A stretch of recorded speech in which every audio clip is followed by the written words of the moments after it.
কুমিল্লার ১৪গ্রাম উপজেলায় এক বীর মুক্তিযোদ্ধাকে গলায় জুতার মালা পরিয়ে লাঞ্ছিত করার ঘটনা তীব্র সমালোচনার জন্ম দিয়েছে। এমনকি প্রধান উপদেষ্টার দপ্তর থেকেও এর তীব্র প্রতিবাদ জানানো হয়েছে। স্থানীয়দের কেউ কেউ বলছেন মুক্তিযোদ্ধা কানু ৯ খুনের আসামি, কেউ বলছেন চরিত্র খারাপ। আসলে এই ঘটনার পেছনে রহস্য কি? বিস্তারিত দেখুন ডেস্ক রিপোর্টে। কুমিল্লার ১৪গ্রাম উপজেলায় এক বীর মুক্তিযোদ্ধাকে গলায় জুতার মালা পরিয়ে লাঞ্ছিত করার ঘটনা তীব্র সমালোচনার জন্ম দিয়েছে। এমনকি প্রধান উপদেষ্টার দপ্তর থেকেও এর তীব্র প্রতিবাদ জানানো হয়েছে। স্থানীয়দের কেউ কেউ বলছেন মুক্তিযোদ্ধা কানু ৯ খুনের আসামি, কেউ বলছেন চরিত্র খারাপ। আসলে এই ঘটনার পেছনের রহস্য কি? ৯ সালে আমার বাড়িঘর ভাঙাইছে, আমার ৭ থেকে ৮ লক্ষ টাকার ফার্নিচার। আব্দুল হাই কানু আগুন তার ছেলে আব্দুল হাই। ছাত্র জনতার ঐতিহাসিক গণঅভ্যুত্থানে জুলাই আগস্ট হত্যাকাণ্ডের ও সন্ত্রাসী কানু সহ সকল খুনিদের বিচারের দাবিতে ফ্যাসিবাদ বিরোধী বিক্ষোভ মিছিল ও সমাবেশ করেছে ফ্যাসিবাদ বিরোধী ছাত্র সমাজ ১৪গ্রাম উপজেলা।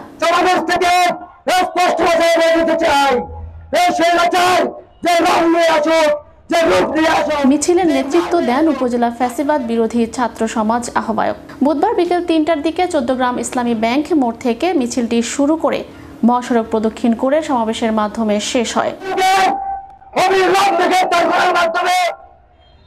রোববার উপজেলার কুলিয়ারা প্রাথমিক বিদ্যালয়ের সামনে হেনস্থার শিকার হন কুমিল্লার ১৪গ্রাম উপজেলার বীর মুক্তিযোদ্ধা আব্দুল হাই কানু।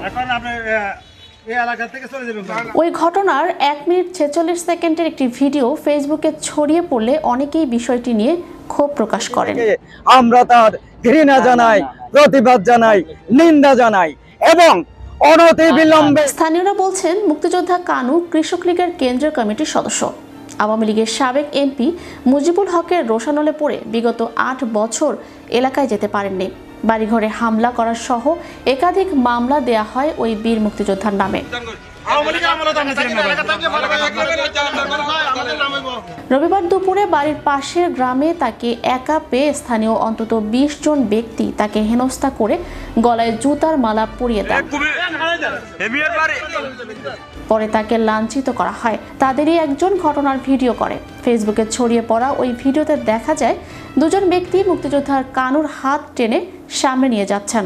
কানুর গলায় রশি দিয়ে বাঁধা কয়েকটি জুতা দেখা যায়। তার আশপাশে ঘিরে ছিল আরো অজানা ১৫ জন লোক। এই অনাকাঙ্ক্ষিত ঘটনার কি কি পদক্ষেপ নিয়েছেন সে সম্পর্কে কথা বলেছেন ১৪গ্রাম উপজেলা নির্বাহী কর্মকর্তা। ফেসবুকের মাধ্যমেই এটি জানতে পেরেছি, কেউ আমাদেরকে শুরুতেই জানায়নি এবং আপনাদের মিডিয়ার মাধ্যমে। পরবর্তীতে আমরা ওনার সাথে এবং ওনার পরিবারের সাথে যোগাযোগ করেছি, ওনার সাথে কথা হয়েছে। উনি বর্তমানে ফেনীতে আছেন এবং ওনার যেই ঘটনাটি ঘটেছে এটি অবশ্যই অনাকাঙ্ক্ষিত এবং অনভিপ্রেত। ওনার এক্ষেত্রে আইনি সহায়তার জন্য যা করা প্রয়োজন আমরা সেই ব্যবস্থা নিচ্ছি। লোকাল থানার ওসির সাথে কথা হয়েছে। এই ঘটনা নিয়ে ১৪গ্রাম উপজেলা জামায়াতে ইসলামের সেক্রেটারি জানান, গতকাল থেকে আজ পর্যন্ত ১৪গ্রামে বীর মুক্তিযোদ্ধা আব্দুল হাই কানুকে লাঞ্ছিত করার ঘটনায় জামাতকে জড়িয়ে বিভিন্ন ইলেকট্রিক, প্রিন্ট মিডিয়া, সামাজিক যোগাযোগ মাধ্যম এবং নিউজ পোর্টালে জামাতকে জড়িয়ে যে সংবাদ প্রচার হচ্ছে আমরা তার তীব্র নিন্দা এবং প্রতিবাদ জানাচ্ছি।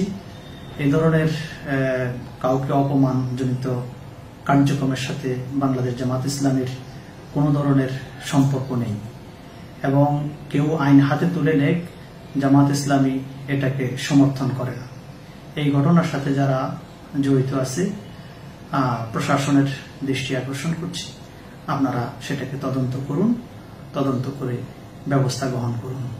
ঘটনায় জড়িত ৫ জনকে শনাক্ত করে গ্রেপ্তার করা হয়েছে। আটককৃতরা হলেন ইসমাইল হোসেন মজুমদার, জামাল উদ্দিন মজুমদার, ইলিয়াস ভূঁইয়া, আবুল কালাম আজাদ ও ইমতিয়াজ আবদুল্লাহ সাজ্জাদ। আটককৃত ৫ জনকে ফৌজদারি কার্যবিধির ৫৪ ধারায় মঙ্গলবার আদালতের মাধ্যমে জেল হাজতে প্রেরণ করা হয়েছে।